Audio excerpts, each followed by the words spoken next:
Welcome to E360 TV, the live streaming and on-demand destination for influential voices and enlightened audiences.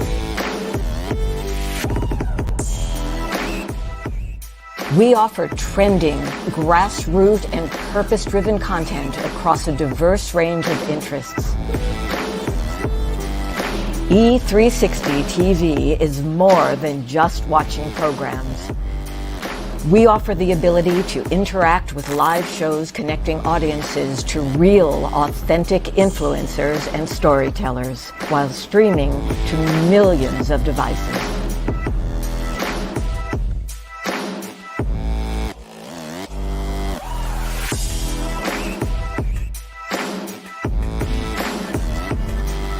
Real experiences. Raw conversation. One destination for it all. E360 TV.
There we go. We're live. Wow, that was long. I didn't know if I was I was almost getting nervous there. Oh, come on. It was 3. But it's a good week. It's a good week. It's a busy week. We got what do we got going on this weekend? We've got a Humble Alpha Veteran Empowerment event in Houston, right? Big event. We're actually traveling to Houston Saturday. When you flying out? Saturday?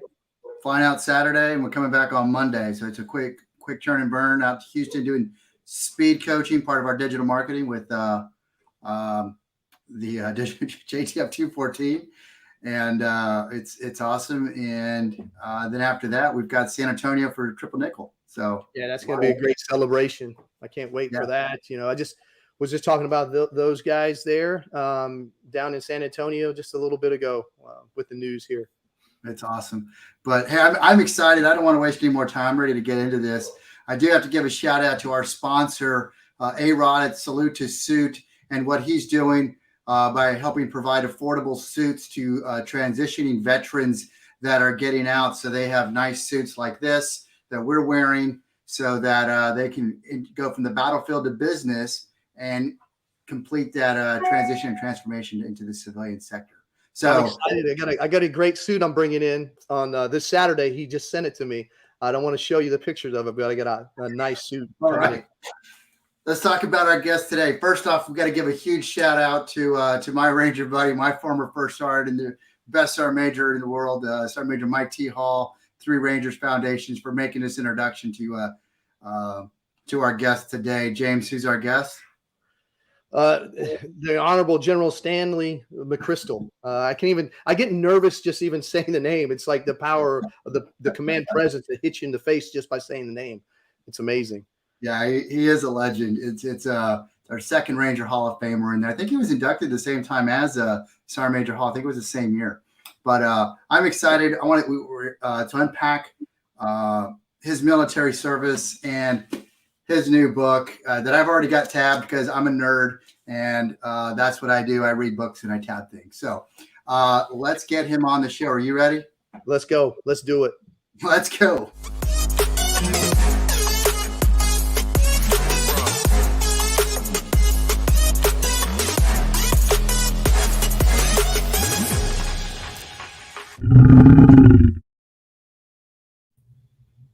James, you don't get.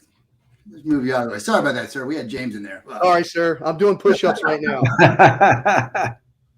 General McChrystal, welcome, sir. Welcome to the lounge. Well, you guys call me Stan. Marty, James, it's a real honor to be with you this morning. And thanks to Mike Hall for making it work. Yes, sir. Yes, Stan. I will work on that. I can't do that, sir. I will do my best. I will try my best. Come on, we're going to talk about veterans in business. Yes, and sir. One of the things we got to do is we got to adapt to the environment we're in. Yes, sir. 100%. We can still respect each other, and love each other, but got to do that. I appreciate it. I appreciate you. Like again, I appreciate you spending some time with us. And we talk about time is one of the most important assets that we can give somebody because it's fleeting and you don't get that back. So appreciate that, sir. I guess there's so much to unpack here because we've been a huge fan. Anybody who's done deployments with me since you've published Team of Teams know that when I was a knowledge management officer with 18th Airborne Corps and stuff, I was like carrying that book, going, "Come on, we got to get this. We got to get this Team of Teams thing going here. High performing teams." And now you've got your new book here, Risk. But before we get to that, as we normally do, we talk about your call to serve, and most people know your story, but your strong military background. But can you share that with the uninitiated about your story, sir? Sure, I can, and it's really not uncommon because there's a strong military background in my family. My father was a soldier, and my father's father was a soldier, professional soldiers. My 4 brothers are soldiers. My sister married a soldier. And then I married the daughter of a career soldier, a tanker, unfortunately, but we all have to fall. And then her 3 brothers were soldiers. Her sister's a widow of a soldier. So everything was Army. And it was almost just a natural path to go. In fact, I once gave a talk at a junior high school, and a young lady asked me, I think 8th grader, she goes, "What else did you consider besides West Point and going in the Army?" I said, "Well, I really didn't consider anything." And she paused a second. She goes, "That doesn't seem very smart to me." And so maybe it wasn't. But you're right. It's one of those things where it's a path. I think it's similar for James. He's an Air Force brat. I'm an Army brat. My uncle was in the Marines. My grandparents, they served in World War.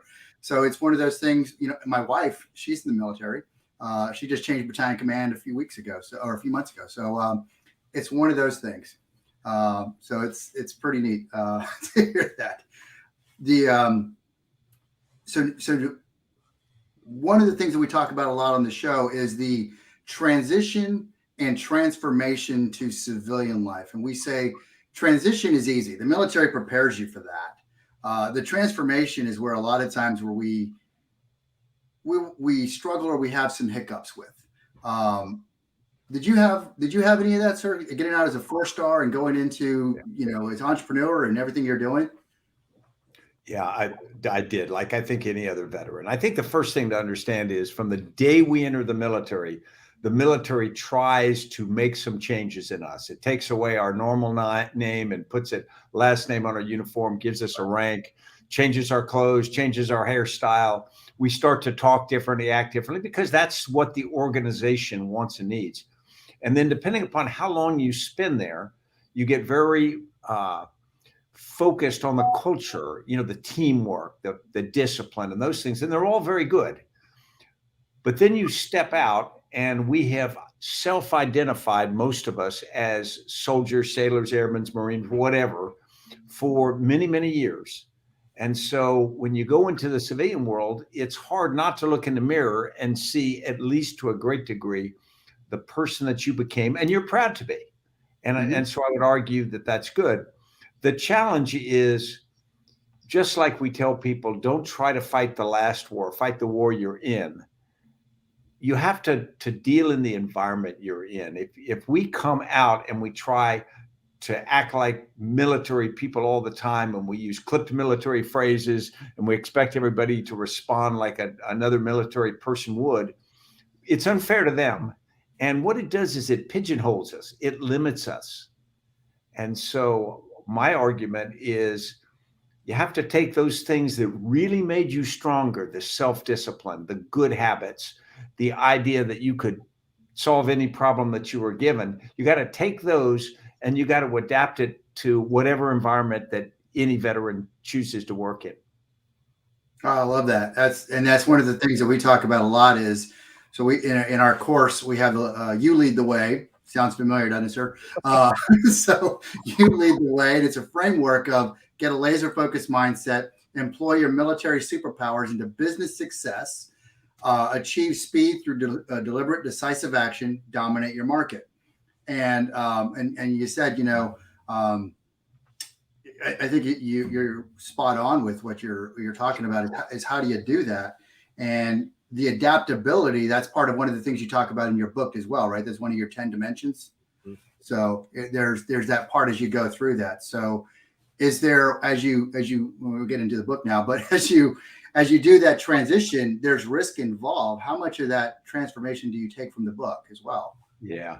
Let's start with the idea that there's risk involved, because you get out in the civilian world, and I got out at 55. I turned 56 a couple of weeks after I retired and started a business. Now think about that. I had no money, because you don't build up wealth in the military. You have an adequate pension. I did, but you don't build up money. So I didn't have anything like that. I had no business experience. I didn't have finance experience. I didn't have any of that background. I'd never sold anything in my life. At least I didn't think I'd sold anything, although it turns out we're actually selling ideas to our people all the time. So it's frightening. And to be honest, I think unintentionally the business world makes it that way, almost as a barrier to entry. You think military, sometimes we have civilians come around us and they go, I could never do what you do. And we discount that. We go, oh, sure you could, but we say it in a way that implies, no, they really couldn't, because we like to feel that we're kind of special. And I think business people do the same thing, particularly successful ones, and so they can give people coming out of the military a sense of intimidation, that this is really hard. And if you're not a genius, and if you're not, the son of JP Morgan or something like this, your chances are low. And of course, you guys both know now that you're in it, everybody's just a knucklehead like us. They put their pants on the same way. A lot of the huge success is luck, and some of the failure is bad luck, but it's hard work at the end of the day. And so the first thing you got to do is, there's no enemy in front of you that's 10 feet tall. There's no field of business you couldn't get into and succeed. Zero.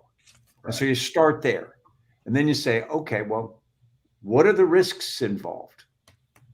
Yeah. Yeah, absolutely. No, I love that. And it is constantly looking at the playing field, the battlefield, or whatever it is in front of you, and identifying those risks, and then how do you navigate it? I always quote, oh geez, I'm having a senior moment now, but our CG at Army Europe, he always talked about the Chihuahua and the Rottweiler, and identifying, what's the Rottweiler that's just yapping at you? Okay, can I go around it? And then when do I stop at the Chihuahua and the Rottweiler? And so that's a risk assessment on the fly. Can I keep going, or am I going to get bit in the butt? And so, and Marty used that analogy for us in life every day. We went to go eat at a restaurant, and Marty used that exact analogy, because I stopped at the door. There was a sign at the door that said, we're not taking reservations. We're not letting anyone come in and eat. Well, Marty blew right past that, blew past the Chihuahua, and went. And next thing I know, we're at the best seat in the restaurant, overlooking the lake and the over there at the harbor.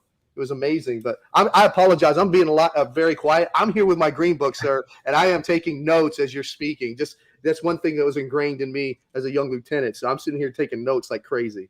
So let's talk about risk then, because we all experience risk in war, and we usually equate that to losing soldiers, people that we are responsible for.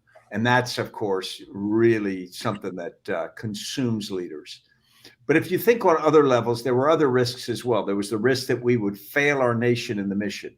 There was the risk that we would fail our comrades, not get them killed, but cause failure, that sort of thing. There were all kinds of risks. Yes. But we assumed them, and we said, okay, when I put the uniform on, I accept these risks. When I take a leadership job, I accept the responsibility. Now go into business, and you come in and someone says, well, if you start a risk, that's business, or that's risky. You get into whatever kind of business you want to begin. You don't have a lot of money, you don't have a lot of experience. It could go bad. Right. Step back and go, so what? Right. So if it fails, and you step back and goes, nobody's going to get killed. You're probably, the only thing you're going to get from it is scuffed up a little bit and get some really good experience. Sort of, I won't do that again. What I'll do is something slightly different. So if we first put all of this risk in context, and we say, what are we really scared of? Are we really scared of failing and financially having it not work? Or are we scared of the embarrassment, the idea that's the first thing in our lives that we didn't succeed at? And when I look at really successful entrepreneurs in the civilian world, I often find there are characters out there who have failed 3 and 4 times. Right. And it's like the spider trying to get the web, spin the web, and on the 7th try finally gets it. The first 6, all they really do is build up experience. So we shouldn't allow ourselves as veterans to think that there's some special risk. It's just normal stuff. It works or it doesn't. I think that goes to, so James and I, we often lecture on one of the things that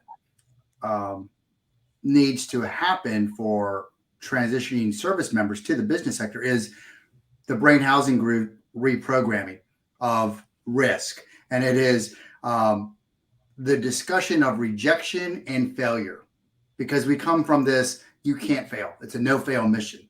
And it's okay to fail. Fail is a first attempt in learning. It's when you stop that you're a failure. And one of our business coaches, Donald Miller, he's always talking about the value-driven professional. And one of his things is you got to be relentlessly optimistic.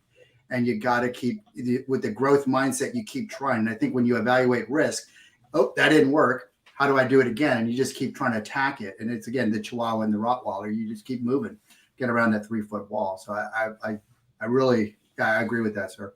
That's a great most of us as military leaders haven't been rejected much either. If you get in front of your non-commissioned officers and you say, we're going to do X, they may not agree and you may have to modify what we're going to do, but you don't get rejection. And yet when you get into a business, if you're going to borrow money or you're going to sell, that's the more common thing. And you want to sell somebody something and they go, no, I don't want to buy your product. And we take that as some kind of personal rejection or sense of failure. Yeah. What we're doing is we're not understanding the civilian world. I mean, it's a buy and sell decision is not a personal rejection. It's just I don't need that product, or I'm going to get it from somebody else. And it takes a lot of military, a bit of time to get over that hump. Mm-hmm. Right. And I would urge all of us to sort of reprogram ourselves from that standpoint, because there is such a thing as personal rejection. If you were to say, Stan, you're an idiot, I can't stand you, boom, that would be personal rejection, and I would get it. Right. But if you said, I don't want to buy your product, whatever, all right, fine. So is that going back to your book, is that a combination of like the communication aspect of understanding how we communicate?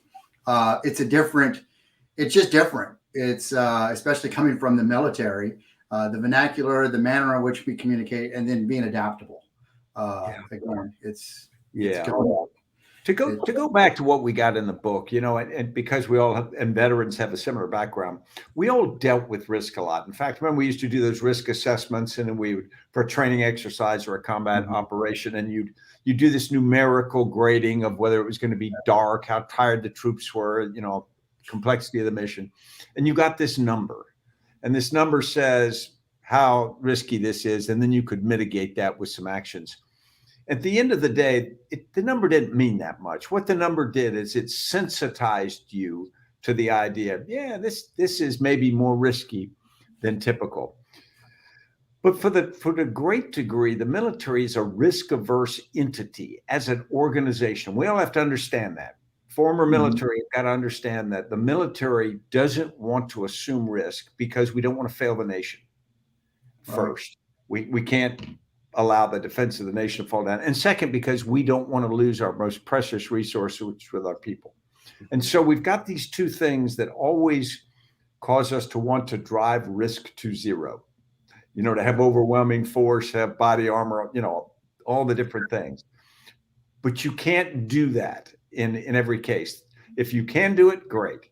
If you can't do it, or if the cost of trying to drive risk to zero makes you ineffective, then you're in that area of uncertainty, and we as leaders have got to be able to accept risk.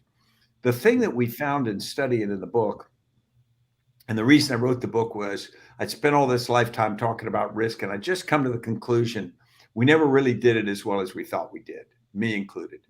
And it was much more subjective than we pretended. And so when we studied this, we found that, you know, we spent all this energy trying to figure out what risk or threat is going to come at us next. You know, what's around the corner, what's over the hill, what's in the dark that's going to appear. And we gather information and we prepare contingency plans. But at the end of the day, the greatest risk to us is our own weakness. If you think about it, you want to make a great military unit, you make a great military unit that can do basics. It can do physical things well, it can shoot, move, communicate, it can do battle drills, it can do medical basics. And then you put them in a very difficult situation and they'll sort it out. Right. And that's what organizations don't do, we find more broadly. They don't focus on creating in themselves the stronger foundation that's really needed.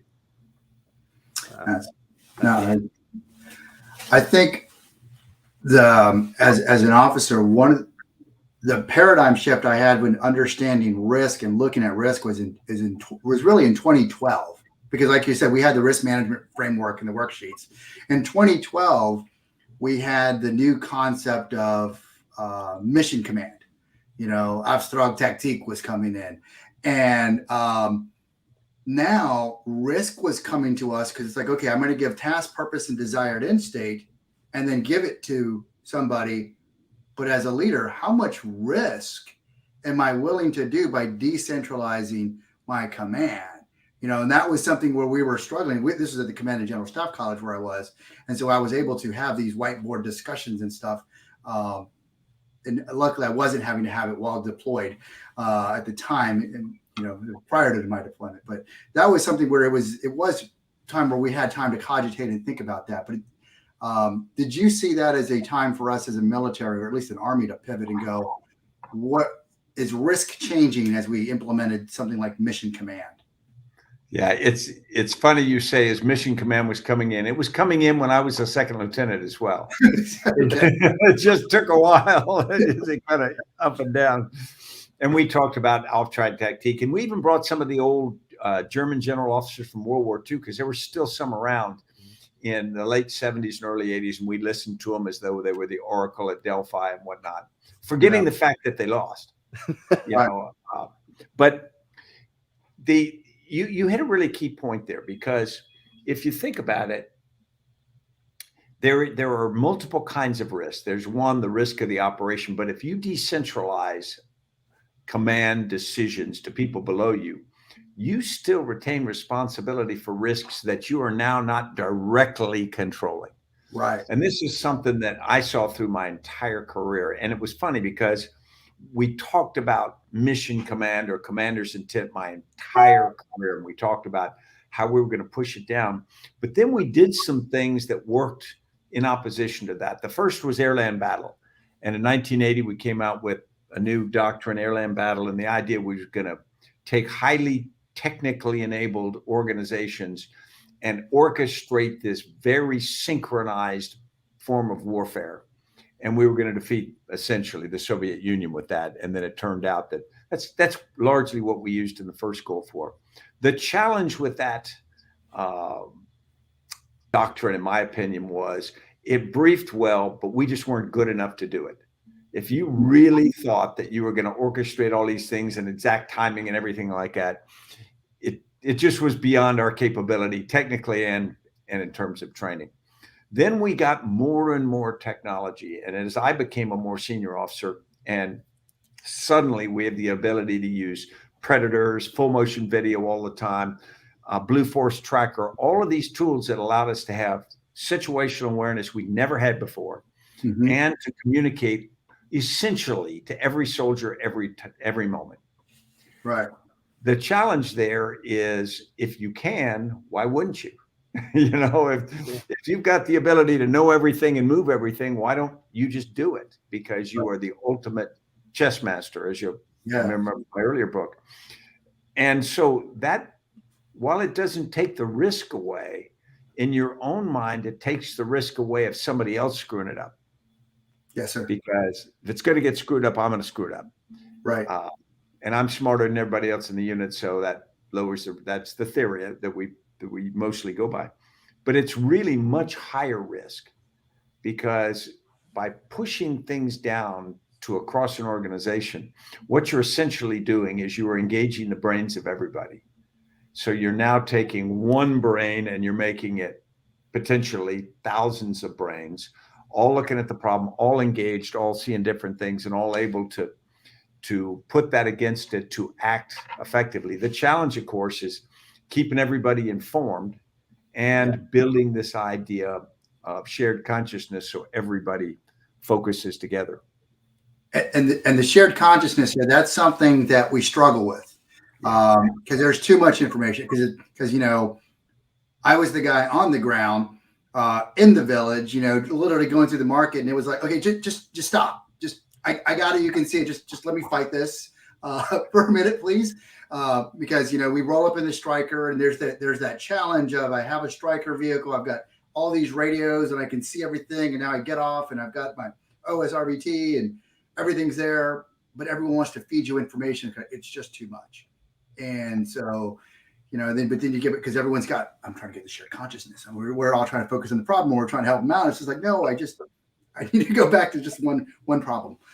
So there's that balance, and where is it, you know, technology too much? There's a great scene in the movie Black Hawk Down, which captures accurately what happened in Mogadishu.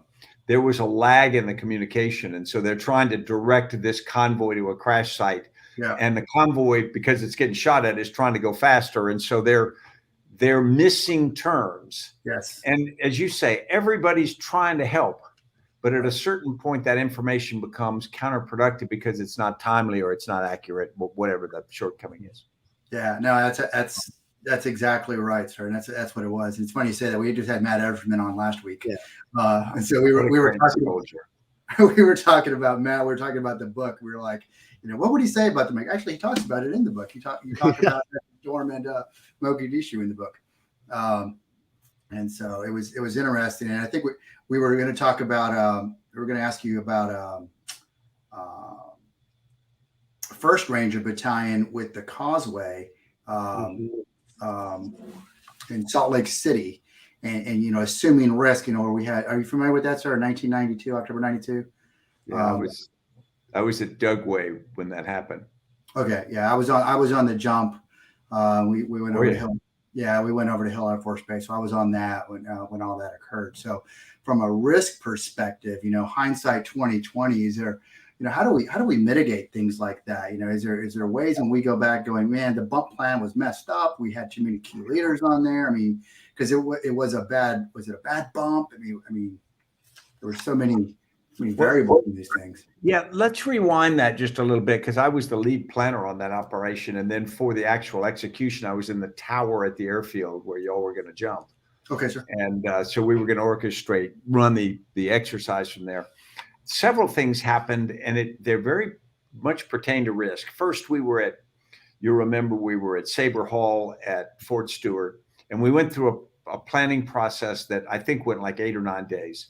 And all of the different units were planning in different parts of the area on a different cycle.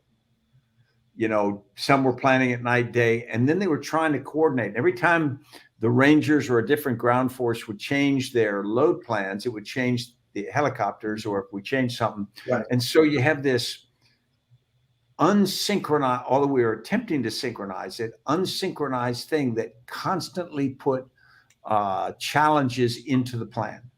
And then as we got closer to the operation, I remember we briefed General Garrison, and the weather was starting to get worse in the days ahead. Mm-hmm. And so General Garrison directed us to do the operation 1 day earlier than planned. And so we had been planning, but when we pulled it up 1 day earlier, I think we introduced some additional sort of unexpected friction. And there were issues in the concept that we just weren't aware of. And I can't even tell you exactly what they were. And then, of course, you got on the ground and the bump plan occurs. And then when it turns out that we lose 3 battalion commanders, a squadron commander and 2 battalion commanders on 1 aircraft. Right. I mean, that was shocking to me. And here I was running the exercise side of it, had no idea that we had a bump plan that occurred. I would like to tell a short story, though, about General Steiner. We're in the tower, and we've got radios playing, you know, coming in and telling us what's going on. And General Steiner's there with a congressional delegation that's going to watch the exercise. Mm-hmm. And so we first get a call that says, wow, we think an aircraft landed on Antelope Island. And then we get a call that says, nope, there's fire. We think it crashed. Mm. And it was clear that an aircraft had gone down, although we didn't have very good information. And we started taking things. And General Steiner stayed for a few minutes. And then he didn't ask me a single question. I'm orchestrating this. Didn't ask me a single question. Didn't tell me to update him. He just stood, he turned to the congressional delegation, and he says, these guys have a lot of important work to do. We need to leave. He didn't most leaders would have satisfied their own curiosity or tried to take command. He did exactly the opposite. Extraordinary self-control. Wow. In terms of letting the people who needed to work it. Yeah. Wow. No, that's huge. Especially, I felt like I spent like a lifetime in a jock, and so I really appreciate that, because you're right. You know, that's where it becomes like the dog and pony show, and you're just trying to again, like back to the marketplace where I was talking about, like, just let me fight the fight. That would have been you saying, just let me fight the fight. Let me handle what's going on here. That's pretty huge. No, you just gave me the Paul Harvey that I've never heard of. Yeah, the rest of the story on that one. For Operation, what was it, Embryo? Can't remember the name of it. Yeah, Embryo something, sir. But yeah, because we were talking about that with Carl Monger. He was on last month, and he was talking about, you know, what impact did that have on the SOF community that one night, you know, with the battalion commanders and everything going on, you know, just everything in motion and what happened. And it was interesting, you know, looking at what happened there. So I would tell you one thing that we didn't identify at that point. Some of us intuitively knew it, maybe all of us did, but you remember big exercise with SEALs, Delta Force Rangers, all kind of people involved in this. But we weren't really an integrated operation. The SEALs were doing one thing, Delta was doing something, the Rangers doing something, and we were interacting at key points, passing over precious cargo and things like that. But compared to what we then had to do years later in Iraq particularly, but also in Afghanistan, where we had to integrate and achieve a completely different level of combat, we were a little bit kidding ourselves back in the 90s that we were achieving that. Do you think that's something that we still didn't learn from Eagle Claw, perhaps? You know, some of those lessons that we understood, but maybe didn't fully learn yet, sir? I think so. I mean, if you look back, there are hints. Eagle Claw has that hint. those exercises have that hint. Of course, what happened in Grenada and Panama, there were a lot of good things, but there were clear indications that we weren't really integrating that force in a way that was going to be optimal. And we always allowed excuses. Well, we need to operate cohesively in our smaller organizations for all the reasons that people want to, but it's not. At the end of the day, it doesn't work. It's not ultimately good enough to face a really good enemy. And so we've got to find ways to uncover real weaknesses, because the problem with exercises or even successful combat operations, if there's all kinds of flaws, but because you succeed, you say, well, that was pretty good, then you don't take advantage of the chance to learn. I like that.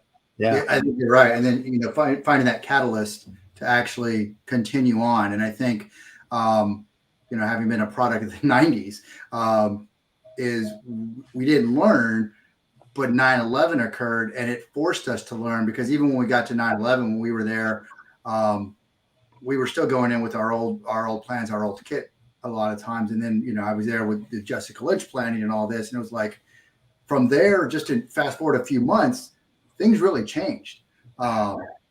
And so, there's really some different catalysts that really prompted us to get our stuff straight, I guess. Yeah. Organizationally, if I talk the big inflection points, Eagle Claw was the biggest inflection point of my career, because it created JSOC. It admitted that you can't do things ad hoc and expect to pull different organizations. So you have to put resources and focus.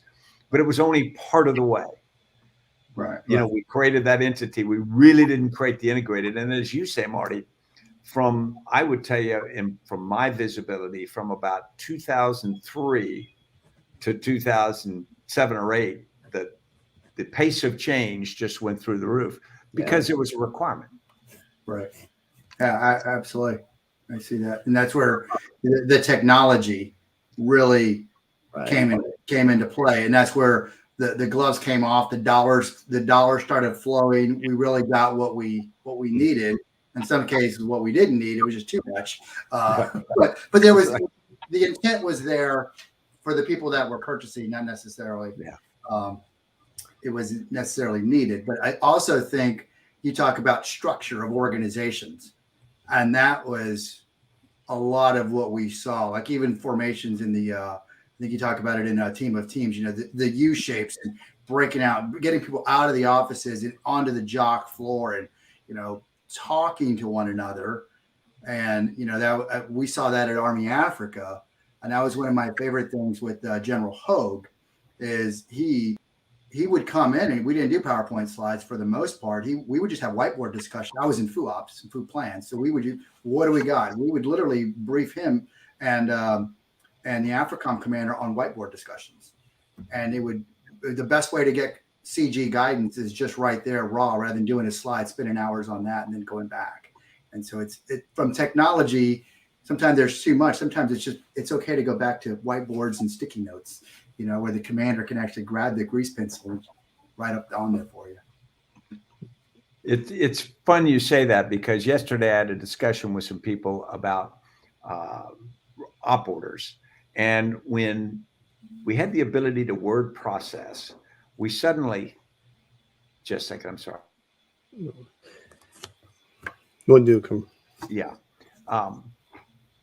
When we had the ability to do long op orders, we just started doing them longer, because word processors allowed you to do that, and it really got out of control. And so we developed a technique where you would give op orders to people, tell them to highlight the parts of the op order that mattered to them, and then start cutting all the other stuff out. Then, of course, we'd spent a career learning how to write really good orders. And then when we were in Iraq at the height of the fight, we never wrote any op orders. Right. Even for big things, there were no written op orders. There were a series of slides and a verbal brief and go. Right. And you have to know. Now, I do think that learning the process of orders was powerful, learning the discipline of that, but it gives you the foundation to be able to operate on a much more informal and rapid level. I agree, sir. I mean, and even in business, it's good for us to understand how to do a business plan, But a lot of times with our clients, we talk about, okay, let's just do the lean canvas and really get to the blocking and tackling of what you need in business so that you can actually make some money. And so it's kind of like you're talking about, okay, here's your op order, but really let's just cartoon sketch the slides out. Like you would probably tell your battle major, just give me the cartoon sketch of this and here's what we need. I mean, people in business right now are doing that every day. I don't know how many times they go online and get bombarded with, hey, use my coaching technique, use this technique, use this technique. Eventually, if you get over inundated with all those techniques, you're never going to react. You got to have action and take action. And I think that's the key, even in business. That's where people are failing because they're not taking action. You know, I'm more of a person, hey, just give me the ABC and I'm not going to learn any other way. I'm just going to make this my jam and I'm going to make it happen and do direct action. So that's why, that's why I think it's important that we could use even the military knowledge that we have and experience in the business world. So, you know, it's so true that you say that. And often in decision making, James, we see people go through a very disciplined decision making process. They almost like the military decision making process. And they go through all these steps, etc. But if the decision doesn't warrant that, if it's like, where are we going to have lunch, or we're going to spend $2,000 on something, for God's sakes, don't constipate the organization with that. If you are going to bet the organization on big strategic decisions, okay, due diligence is important and process and take a little time, fine. The rest of them should be pushed down because they're all correctable. If you get them wrong, they're not that serious. And speed and the habit of agility becomes more important. Right. Yes, sir. So we're getting a bunch of questions here. We've got this one from Maria, and she's talking about risk of burnout. I guess for organizations, she's one of our frontline nurses and working for public health service, and especially as you talk about in your book a lot about the pandemic. What would you advise for them, sir? Yeah, I think the first thing we know is when we went to a pandemic environment, we largely dispersed, although many essential workers still had to work. It changed a lot of the rhythm of our work. So some people were at offices, but they're in masks, and it's more difficult to do teamwork and be in a normal cycle of life. Your kids weren't in school or not in daycare, and so you had another complexity. Or if you were told to go work at home, you know, you weren't working from home. You were now living at the office because your home became your office. And if it's like most of us, my hours expanded dramatically, 7 days a week and later. And because it was always capable of reaching me, you know, people didn't hesitate to do that. Now I think we need discipline. And so what I'd say is one of the first disciplines of a leader is prioritization. When I talk about prioritization, it is not telling people what to do. It is telling people what it's okay not to do. So for example, if there are 25 things you'd like your people to do, and if you give them a list of 25, you just dodged the problem. You passed it all down to your people because they've got to make the call. They can't do 25. So they got to prioritize. Yeah. If you say the top 3 really matter and the next 22 are nice to do, so if you finish the top 3 and you want to do the next 22, that's great. But I really am interested in these. And if you don't get to the others, that's all right. And then you tell people another priority is you being able to keep working. Your morale, your family life, your health, all of those things are really, really important. So if you can communicate priorities importantly, tell people how that balance occurs and put discipline in the organization. Now, I'm not sure how I feel. Some people put the rule, no email after 6 o'clock at night, or I'm not sure what the right rules on those are, but I do know that there need to be rules and expectations, meaning that I can't expect you to answer my email in 30 seconds, 24 hours a day.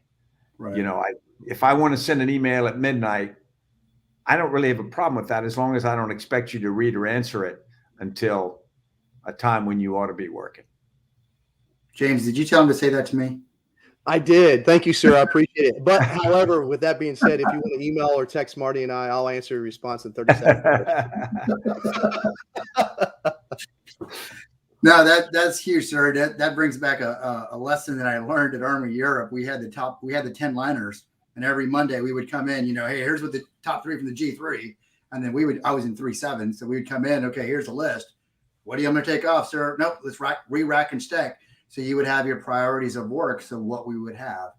And that was a great list. That's something I carried on from there on, as I think I was a captain or a major. And so I think that's huge. So I appreciate that. And hopefully, Maria, that answered your question. And thank you for everything you're doing in support of the pandemic with the public health service. We have one from Donnell. Donnell Johns is with Veterans Growing America. His question's, what's the number one lessons learned from the military that transfers to business that you're seeing, sir? Yeah, self-discipline. And it plays into organizational discipline, but really self-discipline. If you think about the best military units we were ever a part of, essentially discipline was the difference. Everybody knew the right answers. You knew what a good unit did. You knew what good leaders did. That wasn't a secret. The secret was who actually did it. I remember I went on a rotation to the Joint Readiness Training Center. And I was in a battalion at the time, 2nd Ranger Battalion, the best of the Ranger battalions, as I used to remind people. But the key thing was they were trying to compliment us, and they go, "You guys follow your SOP." And I said, "That, of course." And he says, "No, every unit has SOPs. Only a few actually follow them." So what I would say is when a military person learns personal discipline, knows how to treat people, knows how to prioritize, is willing to do those things that make them effective, the difference is night and day.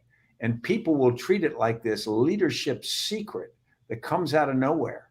But the reality is, if you take care of your people, you go check on them, you interact with them, all the things that we learn sort of leadership 101 at the beginning of our careers, those things are differentiators in an incredible way. Oh, yeah. Yeah. That like be no do. Exactly. we talk about that all the time. Is be no do leadership. Don't know why it went away. That and deeds, not words. It's the old blocking and tackling, sir. I agree with you on that. And even comes with self-discipline. I mean, it's such a common sense, but you just mentioned it again now, sir, and you mentioned it in your book, and I'm like, yeah, it's like, why don't I hold myself to this discipline in my business? It's perfect. Sir, I've got an unorthodox request for you. So James and we're trying to get our books signed. I know you live here near me. How can I come over and get my book signed from you? Right in Old Town Alexandria. I would love it. Just drop me a note and let's get together for coffee. Yes, sir. We'll do that. I'll have you at the Army Navy Club, or I'll come in Old Town and I'll meet you up, sir. Yeah, I'd love that. He invited me as well, sir. You just didn't hear that part of the back of that story. I'll be hurt if you don't come, James. Honored, sir. I'm going to be there. I'm en route. As soon as we hang up, I'm on the way to Virginia. Well, I'm in San Diego, so don't wait around for me. I'm out here for a board meeting right now, so I won't show up there. I don't want you to think I'm stalking you, sir. So I'll wait till you get back to Virginia. He'll be reading with this book. But no, look at that. I say that, and I got everybody now coming for coffee. We've got a bunch of Springfield people coming. They'd be welcome. Actually, JB's out in California, so. Oh, JB. Yeah. When you get to our offices, my old Sergeant Major, Rudy Valentine, runs the place. So at least clean off your shoes before you walk in. Make sure you don't mess the place up. He'll tighten you up. Roger that. It goes back to discipline. It goes back to discipline. Exactly. So with the book, sir, what's the biggest thing that you're noticing that CEOs and executives are taking from your book right now that they're implementing? We've talked a lot about military. No, that's right. I think the thing is probably the idea that we blew COVID-19. We as a nation failed at COVID-19. If we were doing an after-action review, we lost now 730,000 Americans, and that's ridiculous. Right. Because COVID-19 was not that strong a pandemic. not that lethal. There was no excuse for it. And we didn't do it because we didn't understand it or we didn't know what public health measures were or anything. We did it because we as a nation, and we'll just call us as a big organization, we didn't communicate well. We didn't get a clear narrative. We didn't lay out, okay, what are we going to do here? We didn't exhibit the right kind of leadership at multiple levels. Right. You know, we had parts of our society did incredible stuff. They created these vaccines faster than any time in history. And so we had some bright spots, but generally we were unwilling to come together and do the basics. And we let information, corrupted information, we let challenges and diversity come into politics.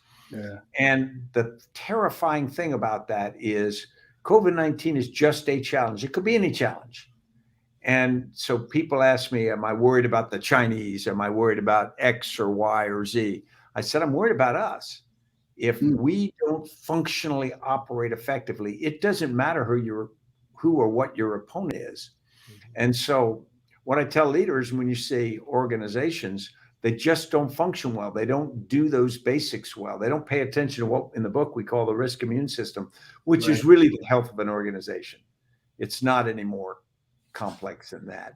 Yeah. But when they don't do that, they're automatically vulnerable. Wow.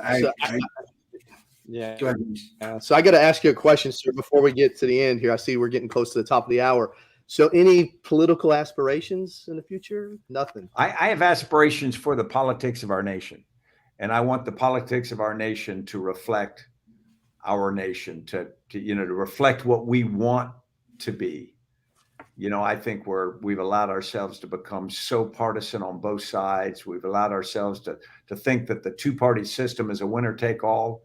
And the reality is, if one side actually won, you wouldn't have a two-party system anymore, and you'd kill the very thing that you need. And so that's what I want to see. I want to see us get back to something reasonable. That's what Marty and I say, sir. You know, we're stronger together. That's the key word, together. It's so basic, but it's so powerful. Yeah, that's powerful, sir. Appreciate it. I like what you mentioned, and you mentioned in the book too, and I think you've said a couple of times is, you know, sometimes the greatest threat is ourselves. And there's a lot of, and I think I've heard you say it before, misinformation and disinformation out there. And it's on us to be adults and figure out which one you're listening to. And I think Mark Manson talks about in his book, The Subtle Art of Not Giving a Fuck. What's outrage porn? You know, what are they just trying to get you riled up about? And then, you know, that's where I think you've talked about misinformation and disinformation. Be the adult and just figure it out. But that is awesome, sir. I really do appreciate that. James, did you have another question? I know I've been talking a lot. I know it's that time when you ask the question. So I figured this is the best time to ask the freedom means question. All right, sir. So the question that we ask all the legends that come in is that you've served and you've sacrificed, and you come from a very long line of military families. And so you've missed Christmases and holidays. So we ask, freedom means something a little bit different for you and for us as military than our civilian counterparts. So what does freedom mean to you, John McChrystal? Yeah, I think there's a temptation to think freedom means I can do what I want. I can sleep late. I can live where I want to live. I can say what I want to say. And on a very superficial level, that's probably true. I think freedom to me means responsibility, and responsibility on two levels. Responsibility on a personal level, because if I am able to do whatever I want, then what I do is my responsibility. If I act like a jerk, if I'm lazy, if I do things that undermine my health or that take away things from other people, that's on me, because I had the freedom to do otherwise. And then on a societal level, I think freedom is responsibility, because unless we as a group decide to protect the freedoms of each other, then we're not going to maintain them. And so what that means is there are times when we have got to do things to protect someone else's right to do something that they want to do that not interested in doing. But if I want to retain that freedom for them, because in the long term, that's a society I want to live in, sometimes I got to do things. And sometimes it costs me money, or it costs me time, or it costs me my life. But that's what I think freedom means. Sir, that is awesome. I appreciate that, because that's, sometimes it's about, it is about all of us cohabitating and coexisting on this third rock from the sun, and in this great nation. So that is awesome. I appreciate it. I appreciate, again, you spending some of your day with us, and talking about your book. As you see, we've James and I have been going all over this book. And so thank you, and good luck with the rest of your, I know you're on a pretty extensive book tour right now. I'm seeing you all over LinkedIn and everywhere. So good luck with that, sir. Well, thank you so much for all you're doing. And thanks for having me today. Thank you. Yes, sir. Humbled and honored, sir. Be safe. Take care, guys. Thank you, sir. Bye. James, wow, that was amazing. We're going to have to follow up with that coffee. Wow. Yeah, I'm still, yeah, absolutely. So make sure you don't do any arrangements without me in mind in this one. This is one that we could do I can do a fly up for sure for that coffee. I know Casey West and I will be there. It'll probably be just me, Casey, and Donnell. I'm not sure. Well, I think Ruben said something about joining too. Ruben Ayala said he was coming in too. So I don't know if Ruben's invited, but I know I'll definitely have Casey up, and we'll probably serve some third day coffee. But bare bone. That was huge. That was a great session. We appreciate him coming on. So next week we have my very first chaplain and our third Ranger Hall of Famer. We just went, bam, bam, bam. So second Ranger Hall of Famer. Now we have our third one next week. We got Ranger Stephen Barry, and he's going to come and talk to us about. He's actually doing it right, I think. He's not an entrepreneur. He's actually retired, and he's doing he's doing a lot of great things out there still, though, supporting the community. So it's gonna be really awesome. He's living out in Montana and doing it right. So this is good. This is a really good book. I have been just reading all through this. It is, you see, just tabbed and highlighted. This is probably going to be right up there with Team of Teams for me. It is, it's awesome. And oh geez, we even got Ranger Bubba. He's been dialing in. He's probably going to eat my book if I take it upstairs. But I think hopefully we're going to see you guys in Houston, and then in San Antonio with Triple Nickel. That is true. It's gonna be huge. And then next week, we got Veterans Day as well. We're gonna have that special. And then for those here local to Raleigh, you're gonna see a little episode of I guess I shouldn't say a little, right? Words that deceive. It's gonna be a huge episode on ABC. We're gonna be on ABC next week on Wednesday out here. True. They're gonna be talking about James and his hair. You don't like it? It's amazing. I love it. I appreciate you, James. Thanks for all you do. And thanks again for General McChrystal being our legend this week. So we will see you all in 1 week with Chaplain Barry. So thank you all. Be blessed. You've been watching the Lounge with Legend show on E360 TV, countering the narrative that veterans are all broken misfit toys. Veterans are the lifeblood of American freedom. Serving in harsh situations, coupled with their training, have forged them into some of the most resilient and capable leaders in the world. And that's where we come in, celebrating the success stories, taking you on a journey of transformation from military to business. We hope you enjoyed the show, and we'll be back soon. But find us on Facebook at Lounge with Legend or at JTF214. Till next time.